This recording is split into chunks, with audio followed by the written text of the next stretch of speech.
Hola, buen día. Mi nombre es Héctor Alejandro Hernández Zamudio. Pertenezco al grupo ITA 68 de la carrera de Ingeniería en Tecnologías de la Automatización en la Universidad Tecnológica de Querétaro.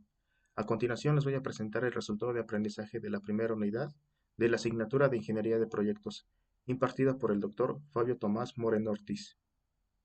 Y bueno, para el resultado de aprendizaje se nos pidió aplicar la metodología que hemos visto a lo largo del curso en un problema ya sea real o hipotético. En este caso tenemos este problema hipotético de una empresa de piezas automotrices, en el cual durante los últimos 3 meses se registró un incremento del 15% en defectos en la línea de producción de piezas metálicas. Los problemas principales se clasificaron en tres categorías: imperfecciones superficiales como rayaduras y abolladuras, dimensiones fuera de tolerancia en diámetros y longitudes, y defectos en el acabado como porosidad en soldaduras y pintura desigual. Este incremento generó un aumento del 20% en costos por reprocesos, retrasos en entregas y 3 quejas formales por parte de los clientes. El objetivo establecido fue reducir esta tasa de defectos del 15% al 5% en un plazo de 4 meses. Para abordar sistemáticamente este problema, se diseñó una metodología en 4 etapas. Primero, se recuperaron los datos mediante hojas de control durante 15 días continuos. Segundo, se analizó la distribución de defectos usando histogramas y el principio de Pareto para identificar los problemas más críticos.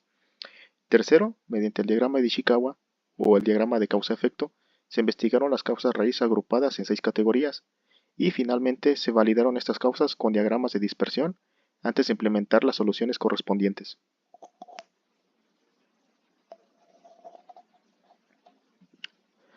El muestreo inicial abarcó 15 días de producción continua. En este periodo se fabricaron 7.550 piezas en total, de las cuales 410 resultaron defectuosas. Esta información permitió establecer una línea base con una tasa promedio de defectos del 5.4%, confirmando la magnitud del problema. Los datos revelaron que cada día se producían entre 470 y 540 piezas, con un promedio de 27 defectos diarios. La hoja de control detallada muestra la producción diaria desglosada por tipo de defecto. En este caso tenemos los 15 días y las fechas de cada uno de ellos, que son fechas de corridas. Tenemos el total de las piezas que se fabricaron en cada uno de esos días, el total de piezas que tuvieron defectos con imperfecciones superficiales, las que tuvieron unas dimensiones fuera de tolerancia o con defectos en su acabado, y el total de piezas defectuosas, además del total del porcentaje de estas piezas totales respecto al total de piezas producidas. Además, tenemos la etapa más crítica, ya sea cada uno de estos días, en mecanizado, acabado o en la materia prima.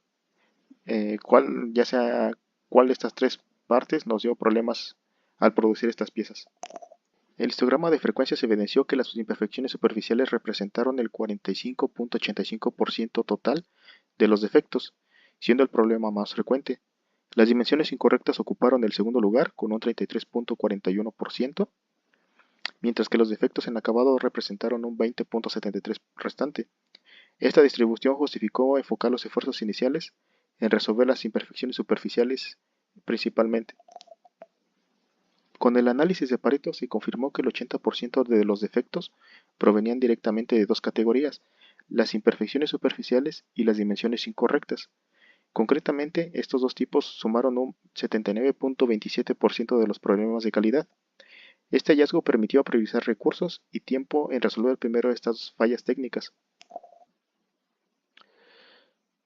Después de haber realizado el diagrama de Pareto, nos vamos a enfocar solamente en el problema de las imperfecciones superficiales, que son las que abarcan la mayoría, en este caso el 45.85%.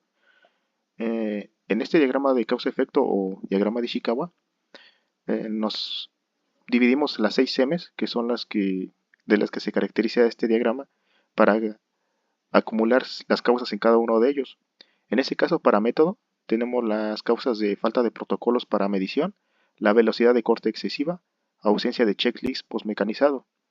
En la parte de máquina, tenemos las fresadoras o efectos de corte desgastados, las bandas transportadoras con superficies abrasivas y los sensores de presión dañados por las prensas. En la parte de mano de obra tenemos la falta de capacitación de la manipulación de las herramientas, errores en cambios de herramientas, fatiga en turnos largos. Además, en la parte de material tenemos el aceite de corte contaminado, un proveedor inconsistente y metal con impurezas. En medio ambiente tenemos el área de trabajo sucia, vibraciones en el piso y humedad alta.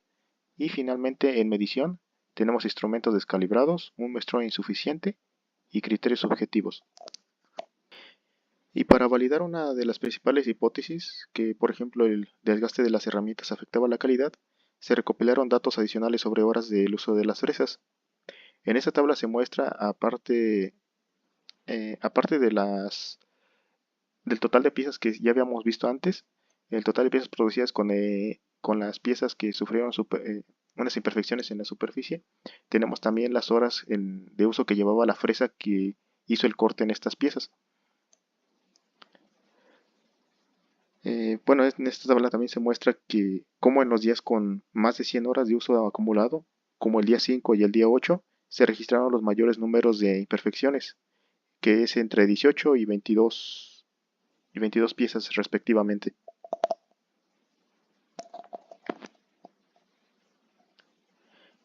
El diagrama de dispersión demuestra una clara correlación positiva entre las horas uso de las fresas y las imperfecciones.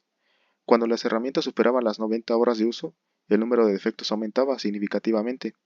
La línea de tendencia muestra que este crecimiento era consistente, confirmando la necesidad de establecer un límite preventivo del cambio de herramientas. Después de haber realizado ese análisis con las herramientas que hemos visto, se establecieron 4 acciones principales.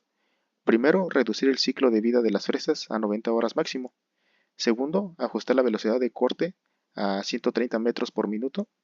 Tercero, incapacitar al personal en manipulación segura de las piezas. Y cuarto, implementar el programa de 5S en el área de trabajo para eliminar fuentes de contaminación y daños. Estas medidas combinaron ajustes técnicos con cambios organizacionales.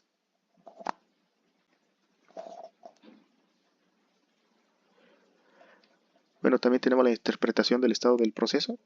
A los 30 días de implementación se observó una reducción del 30% de imperfecciones superficiales. Sin embargo, persistió una variabilidad entre turnos. Mientras que el turno diurno logró un 12% de defectos, el nocturno mantuvo un 18%. En cuanto a la sostenibilidad, el 85% de los operarios adoptó protocolos de 5S, mejorando significativamente el orden y limpieza en las áreas de trabajo. Los principales desafíos pendientes fueron reducir el tiempo de ajustes en cambios de herramienta, 20 minutos en promedio, y resolver el 5% de lotes con defectos graves asociados a un proveedor específico.